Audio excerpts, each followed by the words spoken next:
story time on how I found out there was a hidden camera in my room. I'm gonna include pictures and the videos that I took and try and help y'all understand what was happening, like the context. Just bear with me. Okay, so I lived with my dad from 6th grade to the summer before senior year when I moved out. My mom, for context, lives in Washington State. That's a 36-hour drive from me, 6-hour flight. So, for some context as to why I didn't go live with my mom. So the first thing I'm going to talk about is the night that the night that it was found, the night we found the camera. And I say we because it was 3 o'clock in the morning and I start hearing like banging on my door. And I'm like, okay, so I wake up, I open my door and it's my stepmom. And she's like shaking, like whispering, but like not really giving me much. But then she's like, look at this. And my room is pitch black. Well, she's like, there's a camera in your room. And so I was like, what do you mean? So like, obviously we turned the lights on and we're kind of searching because my room, actually, let me show you all the pictures. Okay, so this is my dad's phone and the hand that's holding it is my stepmom. So if you can see, like my room was kind of wooden. So there was a tiny, tiny camera in between slats, literally directly pointed at my bed. Okay. So how she found it was she was going through his phone and like, she found a bunch of other stuff, like he was on OnlyFans and like doing all this other stuff, but she like tapped on a random app and it opened and she was like she could tell it was a camera, but my room was pitch black, so she didn't know what it was, but I had like a little candle lamp thing, and she saw it and she thought it might be my room, so she came and like woke me up and it was, and we found it. And so like to get the camera out, we had to go, I had a wall. On the other side of the wall was my closet, so I went into my closet.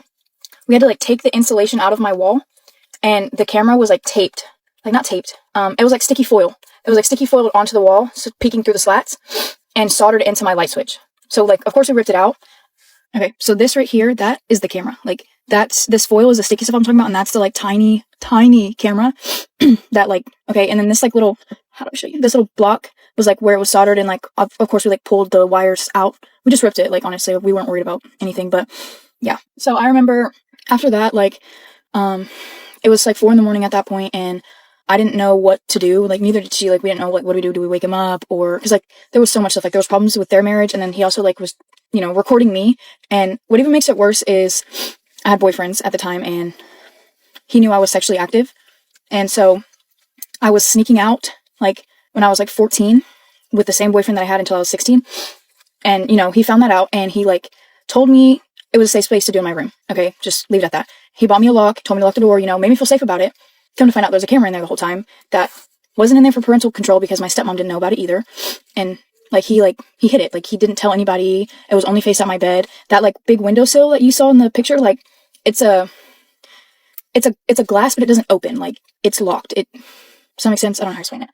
So around like 4, 5-ish in the morning, he like walks out, we're in the living room, like talking, whatever. And he's like, oh, like what's going on? And she went on her rant with him about what he did and like what she found. And then I brought up the camera and, he kind of like brushed it off. He didn't really say anything about it. He was trying to focus on his like marriage and like kind of just brushed off everything that like I was saying, like, okay. And so at that point, it's kind of hard to remember, but like, I think I went back to my room and I just went to sleep. And I remember in the morning, he like walked into my room after like no apology was given the night before, like nothing, like he had no remorse, he didn't care. And I was like angry and like shaking, and I was like, why? Like, why'd you do that? And he was like, if you think your dad's weird and if you think I had this weird intent with it, then you might as well just call the cops now and just put me in jail. Because, child pornography, filming with minor, no consent, like there's so many things that like I was doing in my room that he had access to that he could have seen. Like, so, but he kind of was just like, told me I had no other option. Either I deal with it or I call the cops and he goes to jail. But then that leaves me with not knowing where to go because my mom is a 6-hour flight from me. My school is down here. Like, the only family I had down here was my dad. So I really didn't have a choice. But this video is long, so let me film another part so I can talk more about like why he said he put it in there. Like more about details on like what happened after that and like why it took so long for me to move out after. But I'll post that.